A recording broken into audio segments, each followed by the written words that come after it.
Your great-grandfather gave it to your granddad for good luck. But unfortunately, Dane's luck wasn't as good as his old man's. See, Dane was a Marine, and he died with all the other Marines in the Battle of Wake Island. And your grandfather was facing death, and he knew it.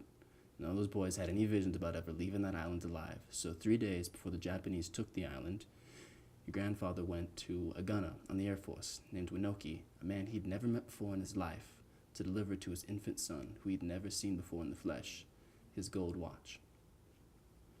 3 days later, your grandfather was dead. But Winoki kept his promise.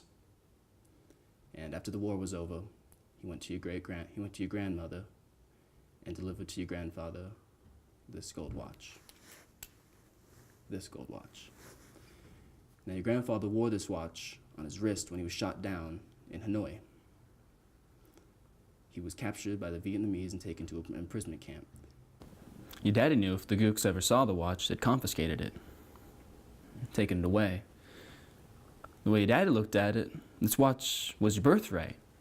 He'd be damned if any slopes are going to put their greasy yellow hands on his boy's birthright, so he hid it. And the one place he knew he could hide something, his ass. And he hid this watch in his ass for 5 years, until he died of dysentery. And then he gave me the watch.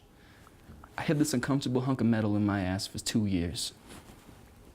And then after 7 years, I was released and sent home, back to my family. And now, little man, I give the watch to you.